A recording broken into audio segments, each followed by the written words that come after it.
आप सभी को झारखंड नोटबुक चैनल में हार्दिक स्वागत है। आज के सेशन में हम लोग बात करेंगे झारखंड की मिट्टी के बारे में और इससे जो है आपसे 2 से 3 क्वेश्चन यहाँ से बन सकते हैं, उससे ज़्यादा क्वेश्चन यहाँ से नहीं बनेंगे। तो ये छोटी सी चैप्टर पढ़ करके आप 2 से 3 क्वेश्चन इजीली गेन कर सकते हैं और ये एक बार की रीडिंग से ही आपका कंप्लीट हो जाएगा, आपको फिर से पढ़ने की जरूरत नहीं पड़ेगी। तो चलिए शुरू करते हैं सेशन को। चैनल में नए हैं तो चैनल को ज्वाइन कर लीजिएगा। सबसे पहली बात हम लोग समझेंगे कि मृदा क्या है, व्हाट इज सॉयल, यानी कि सॉयल बोले तो हम लोग मिट्टी। तो मिट्टी जो है जब हम लोग अपना पृथ्वी को देखते हैं तो पृथ्वी का जो ऊपरी वाला परत है वो किस चीज का बना हुआ, वो मेनली मिट्टी का बना हुआ है। यानी कि कोई भी भूपृष्ठ है, हम लोग का जो पृथ्वी का भूपृष्ठ है उसका जो ऊपरी सतह है वही क्या है, मृदा है। भूपृष्ठ की ऊपरी सतह वाला जो पार्ट है उसे हम लोग मृदा के नाम से जानते हैं, यानी ऊपरी परत को हम लोग क्या बोलते हैं, मृदा कहते हैं। तो मृदा आपको क्लियर हो गया कि मृदा क्या चीज है, यानी कि पृथ्वी के भूपृष्ठ की ऊपरी परत को हम लोग क्या कहते हैं, मृदा कहते हैं। और जैसे कि आप सभी को पता है कि अपना जो झारखंड है वो किस प्रकार का इलाका है, एक पठारी इलाका है। किस प्रकार का इलाका है, पठारी इलाका है। और झारखंड में क्या पाया जाता है सबसे ज्यादा, झारखंड में सबसे ज्यादा खनिज पाई जाती है, इसलिए झारखंड को भारत का रूर प्रदेश कहा जाता है।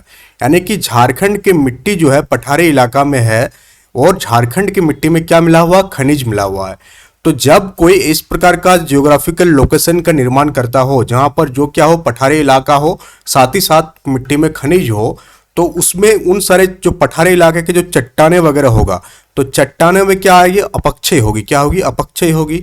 और जो खनिज होगा, खनिज में भी अपक्षय होगी।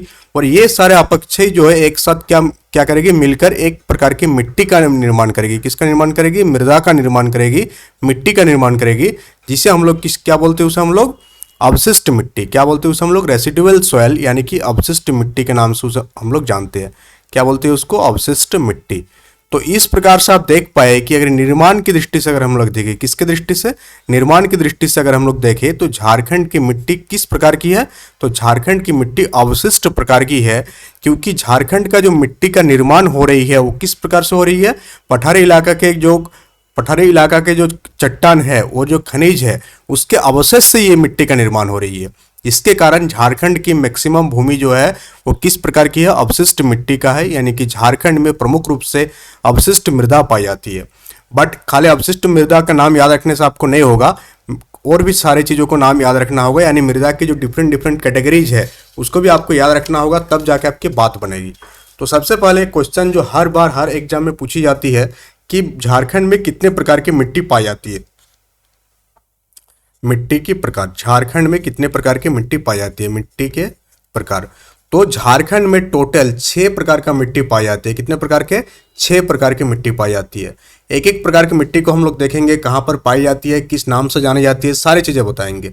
तो सबसे पहले हम लोग बात करते हैं किसका, जो सबसे ज्यादा पाई जाती है। और झारखंड में सबसे ज्यादा कौन सा मिट्टी पाई जाती है, लाल मिट्टी पाई जाती है। कौन सा, लाल मिट्टी। इसलिए आप लोगों के लिए इसको हम लोग रेड में लिख दिए। सेशन अगर अच्छा लग रहा है तो सेशन को आप शेयर कीजिएगा, ज़्यादा से ज़्यादा लोगों तक लाइक कीजिएगा, कमेंट बॉक्स में कमेंट कीजिएगा। तो झारखंड का जो 90% भूभाग है, झारखंड के 90% भूभाग पर कौन सा मृदा पाई जाती है, लाल मृदा पाई जाती है। और राज्य का सर्वप्रमुख, यानी अगर क्वेश्चन पूछा जाए कि सबसे मोस्ट इंपॉर्टेंट मृदा क्या है झारखंड राज्य की, तो सर्वप्रमुख मिट्टी क्या है, वो है लाल मृदा सर्वप्रमुख है। और 90% एरिया पर क्या पाई जाती है, लाल मृदा पाई जाती है।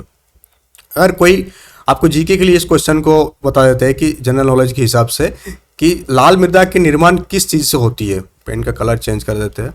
तो लाल मृदा की जो निर्माण होती है वो नीस और ग्रेनाइट, नीस एक प्रकार के चट्टान है एंड ग्रेनाइट भी एक प्रकार की चट्टान है। तो नीस और ग्रेनाइट के जो चट्टान है उसके अवशेष से क्या बनती है, लाल मृदा बनती है, चट्टाने। ठीक है, तो लाल मृदा किस प्रकार के चट्टानों से बनती है, तो नीस और ग्रेनाइट चट्टानों के अवशेष से। हम लोग पहले ही देख चुके कि झारखंड में अवशिष्ट प्रकार की मिट्टी पाई जाती है। तो नीस और ग्रेनाइट चट्टान के अवशिष्ट से जो है आपका लाल मृदा की निर्माण होती है। अब हम लोग दूसरे प्रकार की मृदा की ओर बढ़ेंगे और चीज़ों को समझेंगे बेहतर तरीके से। दूसरा प्रकार का जो मिट्टी झारखंड में पाई जाती है वो कौन सा पाई जाती है, वो आपका पाई जाती है अभ्रक मूलक। क्योंकि झारखंड जो है वर्ल्ड लेवल पर सबसे ज्यादा अभ्रक कहाँ पाई जाती है, झारखंड में पाई जाती है।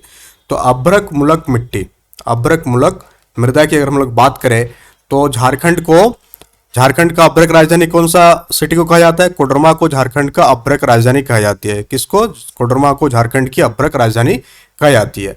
और ये जो अभ्रक के बड़े बड़े खाने हैं झारखंड में, कोडरमा में और डिफरेंट डिफरेंट लोकेशन पर, तो उससे क्या होती है, खानों में क्या होगी? अपक्षय होगी। हम लोग पहले ही देखे कि झारखंड में जो मिट्टी है अवशिष्ट प्रकार का मिट्टी है, तो जो खानों में जो खनिज है अभ्रक जो है उसका क्या होगा? अपक्षय का निर्माण होगा। और अपक्षय के कारण उसका जो अगल बगल का एरिया होगा उसमें क्या होगा? उसमें जाकर के क्या करेगा? वो मिल जाएगी।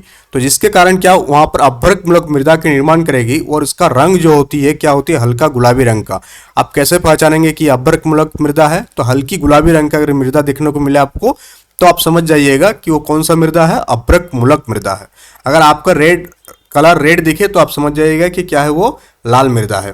तो इस प्रकार से ये किस जगह पर सबसे ज्यादा पाई जाती है? तो कोडरमा वाला जो एरिया है वहां पर सबसे ज्यादा ये पाई जाती है। यहाँ पर आप देख रहे होंगे कोडरमा, तो कोडरमा वाले एरिया पर आपको सबसे ज्यादा अभ्रक मूलक मृदा देखने को मिलेगी। हम लोग आगे बढ़ते हैं सेशन का और बाकी 4 प्रकार की मृदा के बारे में हम लोग समझते हैं। तो तीसरा प्रकार का जो मृदा है वो हम लोगों का क्या है? रेतीली मिट्टी। क्या है? रेतीली मिट्टी। ठीक है, यानी रेतीली मृदा। रेतीली मृदा, तो रेतीली मृदा जैसे ही नाम से पता चल रहा है कि इसमें क्या मिला रहेगा? रेत, यानी कि बालू मिला रहेगा, तो उस प्रकार की मृदा को हम लोग क्या बोलते हैं? रेतीली मृदा बोलते हैं। और इस प्रकार का जो मिट्टी का रंग होगा आपको कैसा पहचानेगा कि ये रेतीली मृदा है? वो लाल और पीला का मिश्रण होगा। किसका? लाल और पीला का मिश्रण होगा। तो किस प्रकार का मृदा होगा? वो रेतीली मृदा होगा। तो जनरली रेतीली मृदा जो है आपका धनबाद वाला एरिया पर, कौन सा एरिया पर? धनबाद वाला एरिया पर देखने को मिलती है रेतीला मृदा। ठीक है, धनबाद को कौन सा सिटी के नाम से हम लोग बोलते हैं? तो इसका कमेंट बॉक्स में आप कमेंट करेंगे। धनबाद वाला एरिया हो गया, हजारीबाग वाला एरिया हो गया, ये सब जगह पर हम लोगों को रेतीली मृदा देखने को मिलती है। अब हम लोग आगे बढ़ते हैं और सेशन का सबसे बेहतर पॉइंट की ओर जाते हैं कि जलोढ़ मृदा। कौन सी मृदा? जलोढ़ मृदा। तो जलोढ़ मृदा जो होती है खेती के लिए बहुत ही उपजाऊ होती है और बहुत ही इंपॉर्टेंट होती है। तो जलोढ़ मृदा जो होती है 2 प्रकार की होती है। कितना प्रकार की होती है? 2 प्रकार की होती है। और इससे पहले कि जलोढ़ मृदा जो होती है जो है झारखंड में पाई जाने वाली सबसे नवीन मृदा है। सबसे नवीन मृदा है क्योंकि ये बार बार नवीन होती है। क्यों? क्योंकि ये नदी के निक्षेप से बनती है, नदी के अवशेष से बनती है, जो कीचड़ वगैरह है उस चीज़ से बनते हैं। तो ये आपका 2 प्रकार की होती है। जलोढ़ मृदा जो है आपका 2 प्रकार की हो जाएगी।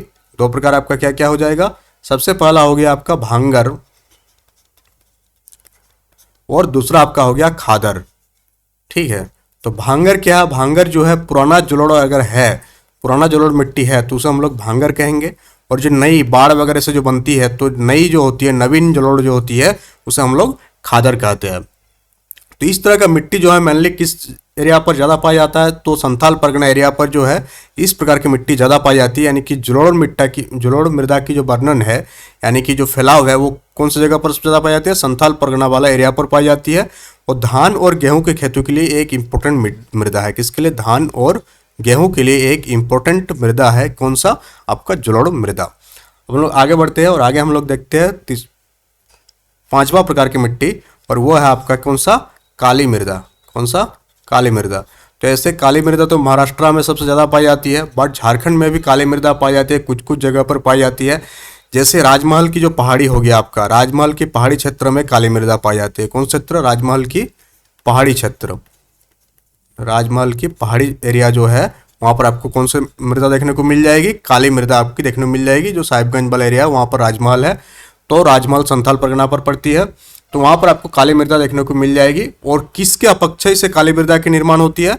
तो बेसाल्ट के अपक्षय से। ये आप याद रखिएगा, काली मृदा की निर्माण जो होती है वो बेसाल्ट की अपक्षय से काली मृदा की निर्माण होती है। किसकी? बेसाल्ट की अपक्षय से आपका काली मृदा की निर्माण होती है। तो काली मृदा वाला कॉन्सेप्ट आपका क्लियर हो गया। अब हम लोग सबसे लास्ट टाइप को मिट्टी को देखेंगे, और लास्ट टाइप का मिट्टी क्या है आपका? लेटेराइट मिट्टी। कौन सा? लेटेराइट मिट्टी। कौन सा? लेटेराइट